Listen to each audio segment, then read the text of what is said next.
이야기가 끝나고 이제 다가올 이틀 후가 되면 유월절이라는 큰 명절을 맞이합니다. 그때에 대제사장들과 서기관들 등등이 예수를 반대하는 이들이 유월절에 주인공으로 오신 예수님을 유월절에 희생양으로 삼으려고 지금 계획을 꾸미는 대목입니다. 그래서 이 예수님께서 값비싼 향유를 깨트려서 예수님 앞에 내어놓고 또 그 일들을 행하는 그 여인을 바라보면서 주변에 있는 사람들의 그 시선, 과연 이 향유를 깨트린 마리아의 헌신을 어떻게 바라보는가 하는 대목을 가지고 오늘 말씀을 좀 나누고자 합니다. 향유를 깨트린 마리아. 자, 오늘 이 향유는 약 300데나리온이라 그러니 노동자들이 한 1년 동안에 열심히 일해서 모은 그러한 돈으로 살 수 있는 꽤나 비싼 그러한 모습입니다. 그것을 예수님의 발 앞에 예수님을 맞이하면서 깨뜨렸다 하는 것입니다. 대제사장과 서기관들은 이 모습을 바라보면서 또 앞에서부터 계속되어지는 그 예수님의 말씀에 양심의 찔림과 가책들을 받고 자기들의 기득권과 이득을 이제 챙겨야 되는데, 만약에 예수님을 그대로 받아들인다면 그 모든 것들을 포기해야 되거든요. 내려놔야 되는 거거든요. 그래서 예수님을 잡아 죽일 방책을 지금 꾸미고 있습니다. 정녕 예수님을 맞이하여서 예수님에 대해서 소개해야 될 자들, 정녕 예수님이 바로 그런 분이구나 제일 먼저 깨달아서 예수님에 대해서 바로 가르치고 해야 될 그들이 예수님이 바로 가르치면 모든 걸 내려놔야 되거든. 다 포기해야 되거든. 기득권을 포기하고 자기의 위치, 권력 이런 것들이 다 내려가야 되거든. 그러니까 예수님을 오히려 잡아 죽일 방책을 구한다. 오늘 1절에 보니까 예수를 괴계로 잡아 죽일 방책을 구하며 하며 대제사장과 서기관들의 이야기 나옵니다. 그들 먼저 이 진정한 복음을 수용하지 않았다는 것입니다. 예수님의 목적이 뭡니까? 그것은 다른 것이 아니라 선한 목적이거든요. 선한 목적은 선한 행동을 가져옵니다. 그러나 악한 목적은 악한 행동을 가져오죠.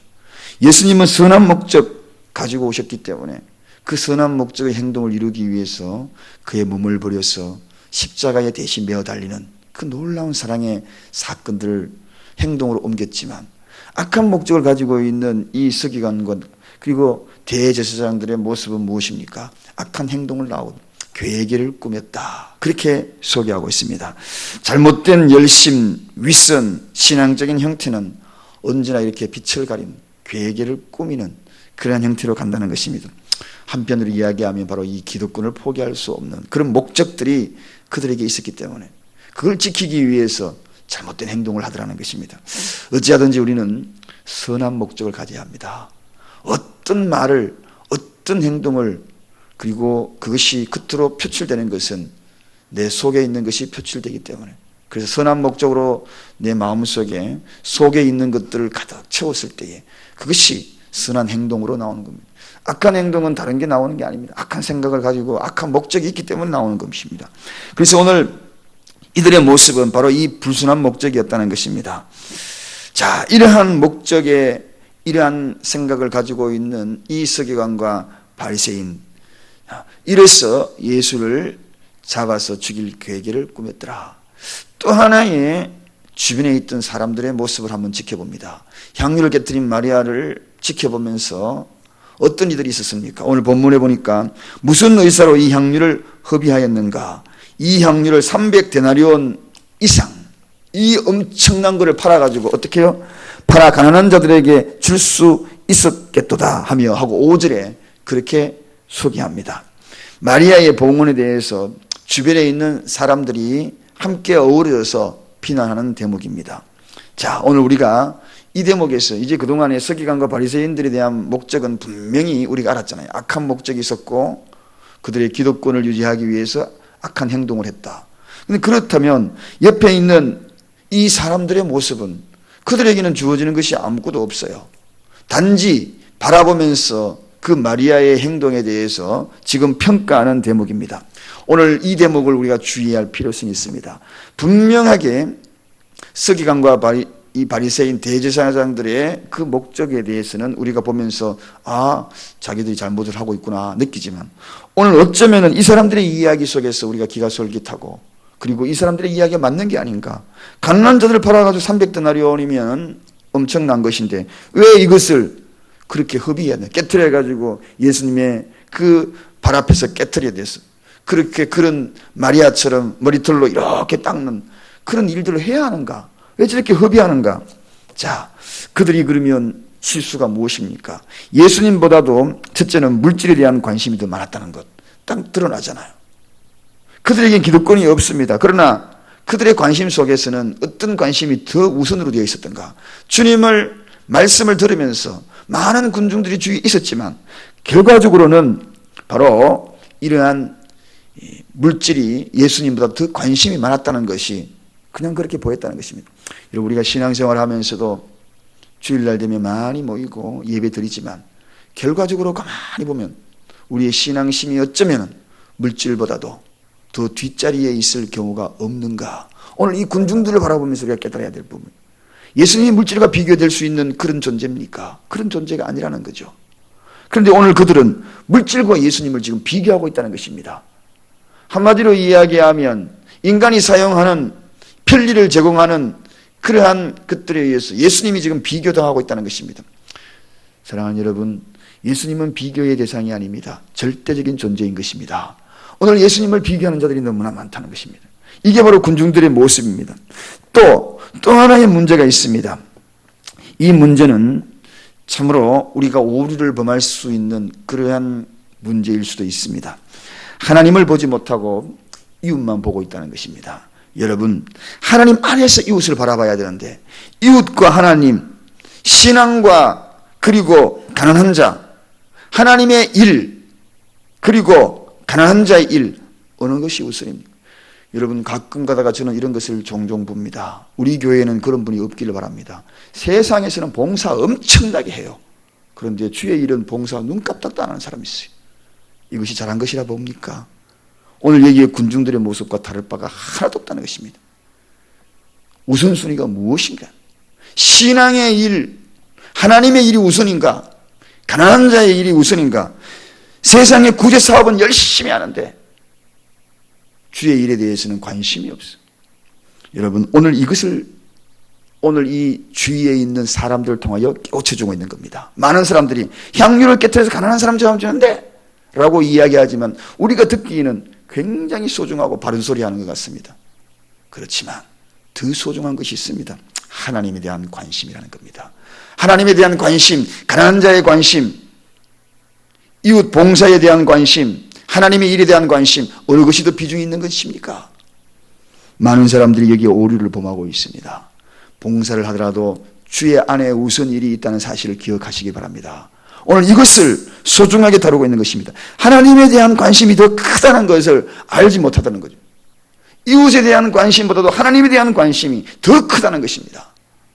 사랑하는 여러분, 오늘 모든 사람들이 현실의 문제에 치중하고 있는 그 이유가 바로 이것에 대한 눈이 어두워져 있기 때문에 그렇습니다. 봉사도 예수 안에서 하는 것입니다. 그것이 우선이 되어야 되는 것입니다. 오늘 이 문제에 대해서 신앙생활을 하면서 교회에서 어떤 일을 행할 때에 아니 그건 그렇게 해야 되는데 이웃을 위해서 먼저 해야 되는데 라고 생각하지만 하나님의 일은 제1이라는 것을, 제1계명이라는 것을 잊지 마시기 바랍니다. 하나님을 공경하는 것이 제1계명이에요. 제2웃을 사랑하는 것이 제2계명이라는 것을, 차선이라는 것을 잊지 마시기 바랍니다. 그래서 모든 것은 하나님, 그 다음에 이웃사랑 두 번째인 것입니다. 자, 오늘 그런데 마리아의 헌신을 한번 보십시다. 오늘 우리가 향유를 깨트린 이 마리아의 헌신, 신앙적 행위를 표현한 이 마리아의 헌신은 예수님을 참 기쁘게 했습니다. 오늘 본문 읽지 않았지만 그 뒤에 가보면 6절에 가보면 저가 내게 좋은 일을 하였다 그렇게 얘기합니다. 하나님의 일에 관심에 우선을 두고 제1계명에 관심을 우선으로 했다. 제2계명보다도 제1계명에 관심을 우선으로 했다. 주 너희 하나님을 공경하라. 하나님을 사랑하라. 하나님을 사랑하는 것 제일 우선순위로 둔 이 마리아의 평가가 무엇이었습니까? 제가 참 내게 좋은 일 했다. 여러분, 이 이야기하는 주님의 음성이 얼마나 기뻤겠노. 마리아의 모습을 보면서 신성을 가지신 하나님의 눈으로 바라봤던 예수님의 그 모습, 최고의 기쁨을 누릴 것입니다. 왜 그랬을까요? 그것은 다른 것이 아니라 예수님을 메시아로 인정했다는 것입니다. 구주로 인정했다는 것입니다. 이게 가장 큰 핵심입니다. 마리아가 오늘 이렇게 하는 행동은, 마리아가 생각하고 있는 이런 모든 이런 행동은 주변에 있는 대제사장과 서기관들은 사람과 비유했지 않습니까? 군중들도 사람과 그리고 예수님을 비유죠. 동일선상에 두지 않았습니까? 동일선상에 두었기 때문에 hợp의했다고 생각했거든요. 그렇잖아요. 그런데 오늘 예수님을 구주로 인식하는 이 마리아의 행동을 한번 보십시오. 메시아에 대한 확신이 없는 그런 모습에서 이런 행동이 나오겠습니까? 그 아까운 1년치의 노동했던 것들을 그 앞에서 깨트렸다. 상상도 할 수 없는 일입니다. 1년 동안 크게 노동자의 했던 그 300데나리온의 가치를 그저 앞에 다 향유를 깨트렸다. 일시에 깨트려서 없어지는 겁니다. 이런 사랑의 표현은 아무에게나 할 수 있는 것이 아니죠. 없어진다고 버려진다고 생각하면 그렇게 하겠습니까? 그러나 마리아는 이게 쌓인다. 없어지지 아니한다. 영원히 전해지는 것이다. 메시아이시다. 영변 불변하는 것이다. 그렇게 생각하기 때문에 그는 그것을 깨트린 것입니다. 그래서 예수님이 정말 잘했다. 이 여인이 한 것에 대해서는 세상 끝날까지 전해질 수 있도록 오늘 저와 여러분들에게도 오늘 이 복음이 전해지는 것입니다. 이 행동은 무엇보다도 구주이심을 선포하는 행동입니다. 내 마음을 깨트리는 것 아무 데서나 못하죠. 내 물질을 깨트리는 것 아무 데서나 못합니다. 내 헌신을 깨트리는 것 아무 데서나 못하는 거죠. 제1로 그것도 깨트리는 것, 물질보다 제1로 깨트리는 것, 모든 것을 앞서서 제1로 깨트리는 것, 권력이 앞서서 제1로 깨트리는 것, 이웃에 앞서서 제1로 깨트리는 것, 그게 바로 마리아의 행동이었다는 것입니다. 그게 메시아로 인정하는 것입니다. 이게 바로 진짜 믿음이라는 것입니다. 예수님을 무엇보다도 사랑하는 이 마리아, 사랑에는 아까운 것이 없고 다 주어도 모자란다는 것이 사랑입니다. 예수님은 우리를 위하여 모든 것을 다 주는 사랑을 했거든. 마리아가 어쩌면 생각하면 오늘 여기 이 마리아는 자기가 가진 것을 다 다는 것입니다. 그게 바로 진짜 예수님에 대한 사랑을 확정하는 화답이었다는 것입니다. 그러므로 그 위대한 사랑이었다. 사랑하는 여러분, 사랑의 헌신은, 주님을 향한 헌신은 이웃을 향한 헌신보다도 앞선다. 오늘날 많은 크리스천들 중에서도 나는 얼마나 좋은 일을 많이 하는데, 나는 얼마나 귀한 일을 많이 하는데 라고 이야기하는 분들이 참 많아요. 교회의 일은 손끝도 안 대면서, 하나님의 일은 손끝도 안 대면서 봉사활동은 막 구구절절히 합니다. 이웃에 떠돌아다니면서 많은 봉사활동 뛰어다닙니다. 그러면서 많은 봉사활동을 합니다. 우리가 볼 때는 화려하게 보이지만 주님 보기에는 아름답지 못한 것입니다. 제 일이 무엇인가를 생각해 주님 안에서 하나님의 일로 관심을 두고 그 다음에 그 일을 감당해야 하는 것입니다. 이게 가장 오늘 마리아의 모습을 보면서 우리가 깨우쳐야 돼요. 이 시대에 성도들이 정말 우리가 무엇이 우선인가를 깨우쳐야 돼요. 하나님의 헌신의 자리에 연말되면 섬김의 자리는 전부 다 내려놓고 세상에 봉사하는 일들에는 관심이 많아서 그곳에서는 바쁘게 움직여요. 힘들지 않더라고 이야기를 해요. 오늘 어쩌면 주변에 있는 비난하는 많은 군중들과 다를 바가 무엇이겠는가. 향유를 깨뜨린 마리아, 기도하겠습니다. 하나님 아버지 감사합니다.